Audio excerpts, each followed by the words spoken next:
start recording now, and here we go. It's the Mike Tech Show, show number 775. Hello, everybody. Welcome to the podcast. I'm your host, Mike Smith. Thank you very much for downloading and subscribing to the show. Please visit the main website at miketechshow.com. You can email me questions and suggestions for show topics at miketechshow@gmail.com. You can leave me a voicemail message on Skype. The name is Mike Tech Show, all one word. Or you can just email me, record an MP3, email me at miketechshow@gmail.com, and I will get it on the next show. Follow me on Twitter, twitter.com/MikeTechShow, and also facebook.com/MikeTechShow. This show is brought to you by Instant House Call. Robust remote support for IT pros and MSPs, providing unattended and on-demand remote access. This is the best remote access software that you can use for your clients for connecting. Try it free by clicking on the link on my website at miketechshow.com, or go directly to instanthousecall.com and remember to use the promo code MikeTechShow for your free 15-day trial. I have jam-packed show for this afternoon, recording this on Saturday, March 13th. And I want to do a couple updates, just a couple anniversaries, one good, one bad, for March right now. And then we're going to talk about the March Windows 10 updates. Very bad. Hopefully you haven't been impacted by it, or if you have, we'll talk about what you have to do. We're going to talk about MTUs. That's right, Maximum Transmission Unit. Wi-Fi 6 and Wi-Fi 6E. OFDMA. We'll talk about that. And then we also have something to debloat Windows 10. Yesterday, March 12th, marks the 1-year anniversary of when the COVID-19 lockdown started for me. The governor of Pennsylvania locked down my county because there was a surge, an uptick, an outbreak in Montgomery County, Pennsylvania, right outside Philadelphia. I had a trip planned for Florida coming down to Tampa, and I was supposed to fly out on the 14th. That was a Thursday on the 12th. I had tickets for my wife and I to fly on American Airlines coming down to Tampa and staying in a hotel in Oldsmar, Florida. Also had tickets for the following week for 3 Phillies spring training games, because the Phillies have their spring training in Clearwater, which is right near where I'm at here in Oldsmar.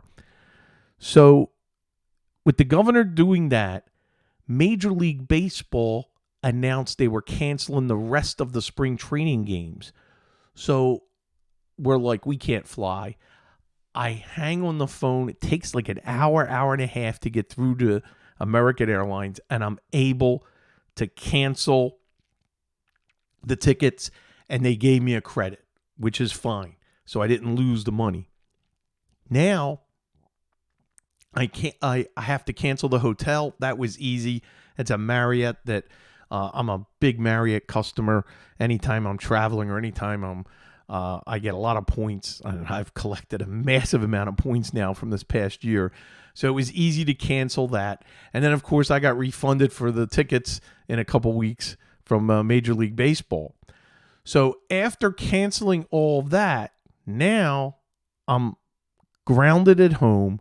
And that's where my son and I begin a huge uptick of business from our existing clients. How are they going to handle this lockdown and working remote? And that started everything. So just wanted to bring that up because it's a year, and where have we come in a year now, hoping to, get vaccinated, and hopefully we can get beyond this and start opening up. I miss concerts desperately. If you're a listener of this show, how often I would go to a concert with my son number 2, Ryan, and we so enjoyed concerts. It's killing him. I really miss getting out like that. So let's all pray that we can get past this, that everybody get vaccinated, and maybe during the summer here or towards the end of the summer, just a little bit back to normal. That would be tremendous. Something I forgot. The beginning of March. Every March. It's the Mike Tech Show anniversary. March 6th, 2005 was the first posting of the very first Mike Tech Show. So this show is officially 16 years old as of March 6th. So sweet 16 for the Mike Tech Show, and 775 shows now. Let's keep going. Hopefully there will be things will be normal for show 800. Love to try to do a meetup somehow. So let's keep our fingers crossed. Want to talk about the Windows 10 March cumulative update. I got to thank listener Kate from Canada, who sent me an Ask Woody newsletter, sent it to me. Hey, did I know that this was happening? And this was, Microsoft published security updates supporting all versions of Windows 10.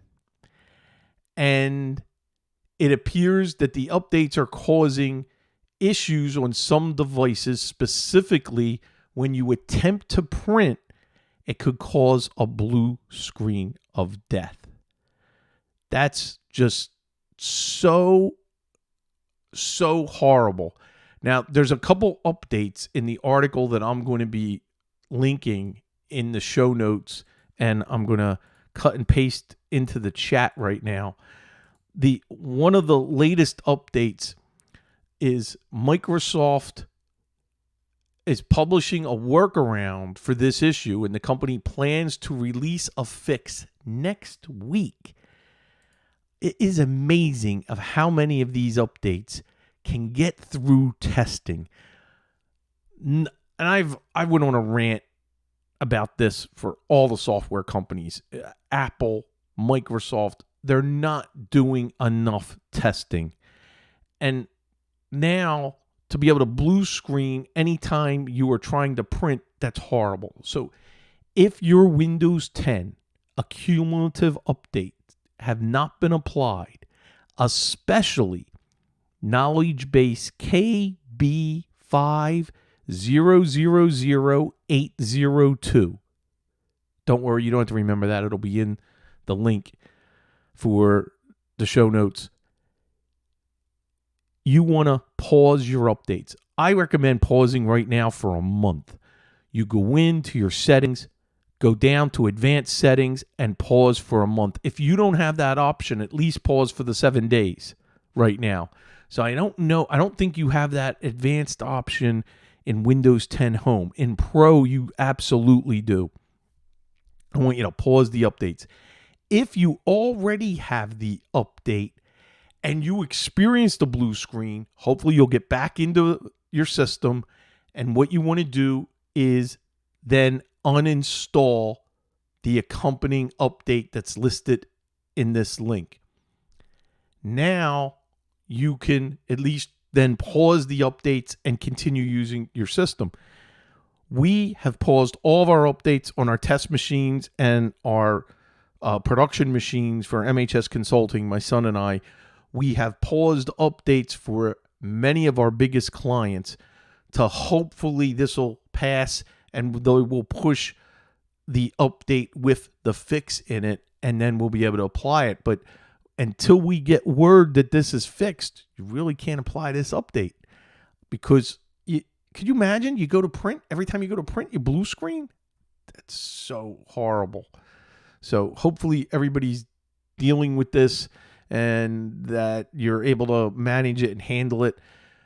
Multiple restore points. Make sure if you paused your updates and that has not applied yet, that update, create a restore point. And of course, make sure you have good backups all the time. This is just another reason, not just infections and possible ransomware, but here we go. You got a bad update from Microsoft being pushed, and it could, what if you can't get back into your system after this blue screen? You're going to have an update or be able to get to a restore point that you can go back. So hopefully you're handling this. And if you have some horror stories that you want to share, please, please, please send them my way. So this way you can, I can share them with everybody. And hopefully you're able to manage this and get past it. So I wish everybody luck on this one. All right. I want to demonstrate something. And what I'm going to do is, anybody watching on the video, I am going to open up a text file. And this text file is going to be in the show notes for you to be able to download. And what I am going to do is show you how to check what your MTU setting is. Now, the MTU setting is the maximum transmission unit, and it is the size of the largest protocol data unit that can be communicated in a single network layer transmission. In English, the larger the size that your system can handle, the faster your transmission will be back and forth on the internet. So to get the right MTU setting, what you need to do is open a command prompt as an administrator, which I'm doing right now. That was the ding to allow that. And what I'm going to do is first use the NetSH interface IP4 show sub interfaces. That's right. This is a mouthful. Don't worry. I'll have a text file with this and the video on YouTube where I came across this. When you type that, you can look for your network interface. Like right now I have Wi-Fi and Ethernet and then different local connections. Take a look at Ethernet. Go to the first column MTU and you can see it's set at 1500, which is the maximum that you would want to set it at. Now, what you want to do is ping Google with the -F -L and a packet size of start at 1492 and then keep going up or down. So let's start at 1492 and then we'll keep lowering it until it works. So right now I'm pinging Google with the size of 1492 and it's timing out. Now I'm going to use the up arrow and we're going to reduce it by 10 and we're going to go 82. I hope I'm not losing everybody. So now it's still timing out. So we're going to reduce it by another 10. 72. Did I do 72? Let's see. We did 92, 82, now 72. Look, 72 works. And we get a ping response. So now I'm up arrowing again, and I'm going to go to 73. And it doesn't. So the largest that I can do is 1472. Now, you add 28 to it, and that brings us to 1500. So let's say the setting was not 1500.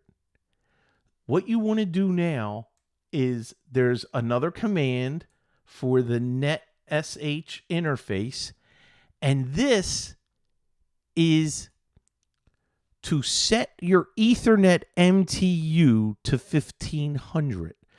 So the command is netsh, then interface IPv4 show sub interfaces in quotes the word Ethernet, then MTU 1500 store dash persistent. This changes it. Now, mine's already set at 1500, but let's say yours was set at like 576, and you now want to, you can go to 1500 and you want to set it. That's it. Just enter that command, and mine's already set at 1500, so that's why I'm getting this. That's why, let's see. I'm actually typing something incorrect there, so let's go back and let's go my interfaces. And the first command that I typed, netsh interface IPv4 show, it's showing it's 1500. If you're on Wi-Fi, you can substitute the word Ethernet for Wi-Fi, and then you'll be able to set it at 1500. Take a look at the video, which will be in the chat, and actually it'll be in the show notes, excuse me. And what I will do is make sure that that's linked so you can go to it. It's a great video, and how to get faster internet speed when you change a simple setting. He does a fun video. It's the tech guy. It's a fun video to watch and learn how you can get your settings and change everything and really do everything that I'm talking about right now. So it's very simple. It looks complicated the way I'm explaining it, and you'll be able to look at the video, pause it, try those commands, and then if you don't want to type all those commands, I'm going to have them listed at a text file. So if you go to MikeNation.net, I will have a link to a text file with all the commands that I was cutting and pasting into the command prompt that I was showing on my computer. All right. So now let's keep going. That was for maximizing your transmission unit size so you can have faster back and forth on the internet. Wi-Fi 6. Carrie and I, at the end of the last Tech Vets, we were talking about this, and Wi-Fi 6 as it's being rolled out, and there are some routers already that are available. And what I'm wondering right now, how much faster can I get? I am getting AC right now. I have 802.11 AC on my Asus router, and I'm already getting 550 up and down, 550 megs. Now I have a gig connection, and I'm getting a pretty fast response via Wi-Fi. Well, here's the thing for Wi-Fi 6. If before you shell out money for a router or an access point that supports Wi-Fi 6, Wi-Fi 6E, what devices are going to support it? Now, the iPhone 12 Pro that I have will support it. But what else? What are you going to get? How many devices out there? You know, not every phone, you know, the latest Samsungs support it. The latest iPhones, the latest Motorola, the latest OnePlus phone. Okay, the latest phones do. What about laptops? Not every laptop is going to support it. Matter of fact, there's only a small list. I have a link from CNET here that lists all of the different laptops that support Wi-Fi 6. So regardless of what speed you can achieve and how fast you can go, one of the problems is having devices that can support it. It's like, great, they have 8K TVs. Well, what content can you really get at 8K? Now, if you're in the market for buying the latest, greatest, because here you go, let's say your television. I know for a fact my Samsung devices, I have Samsung TVs. I have 3 of them down here. And there's no way they're going to support Wi-Fi 6. Now, they're doing very good right now with connecting to the Asus router I have doing AC. But make sure before you invest in upgrading your router or access point or your clients, unless you're doing it for testing. Now that I may do just to see how do older devices connect and do they work, that they don't support Wi-Fi 6. If you're in the position like me where you're going to be recommending solutions, yes, test it. If I'm going to do a mesh network or I'm going to tie and I need the fastest access and I'm going to have 2 access points talking Wi-Fi 6, absolutely. There's no question I would benefit from that, or you would benefit. But if you're just making a single decision for, let's say, your house, and your TVs are slightly older, my TVs, boy, they're not that old. But I have Samsungs with the Series 8, and they don't support Wi-Fi 6. Now, something I'm not sure, and I'm going to follow. Can a firmware upgrade actually help for being able to connect via Wi-Fi 6? Or is this just a hardware issue? And I don't understand enough about the chipset and that technology.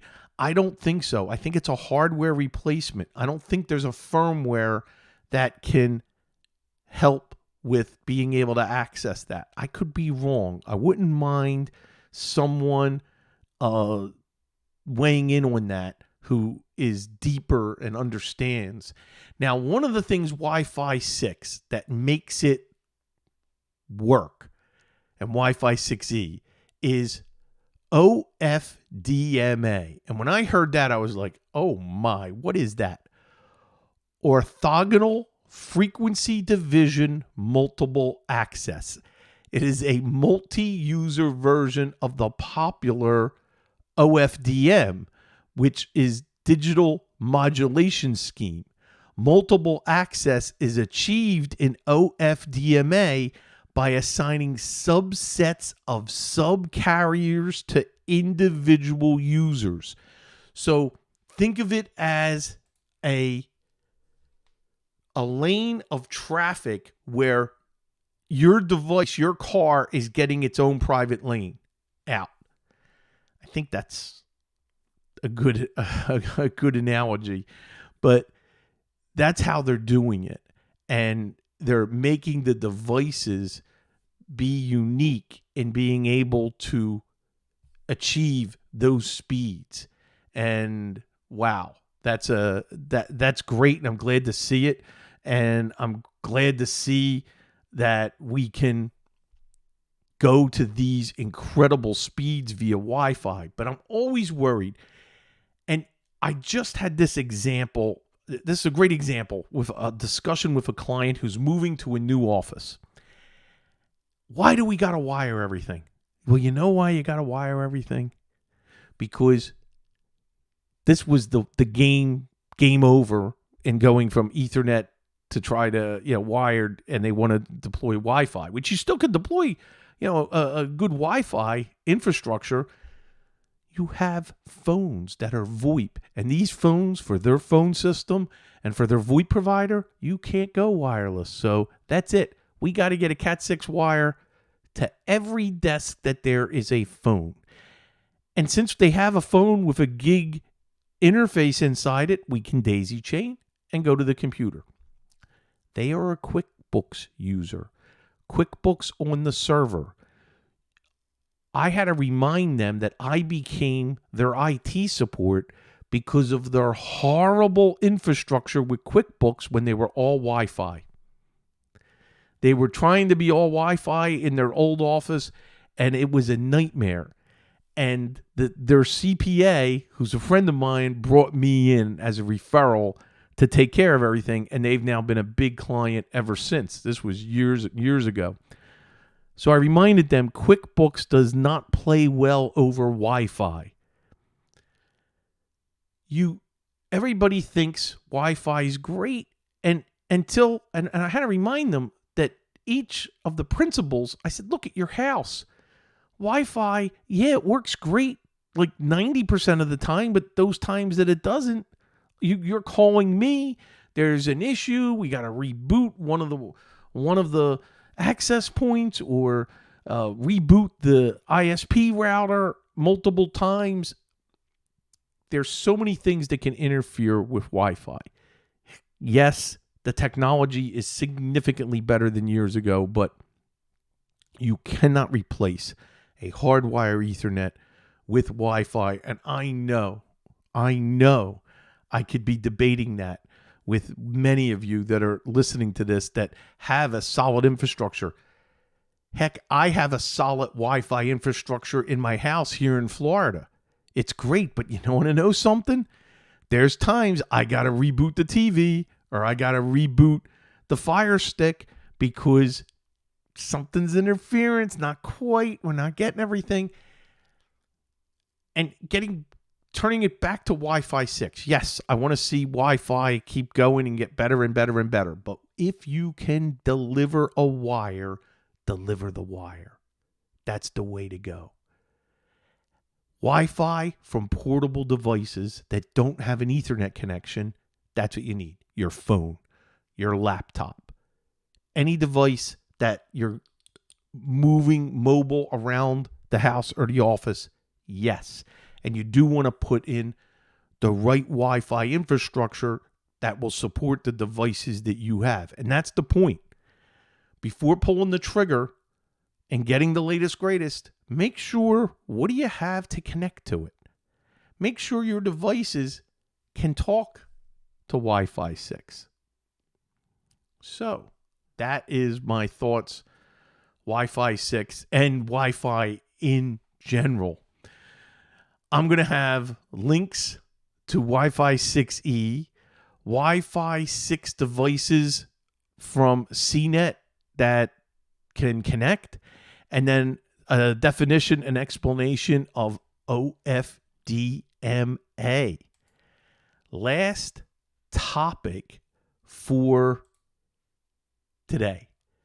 Debloat Windows 10 in 2021.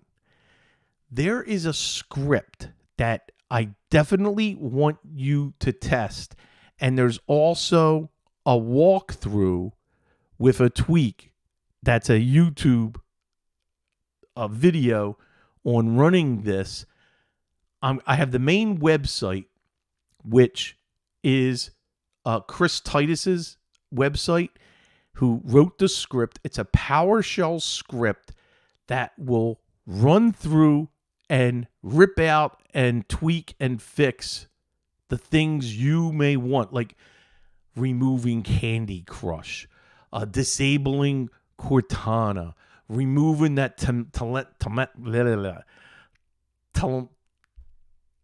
telemetry statistics. I know I botched that.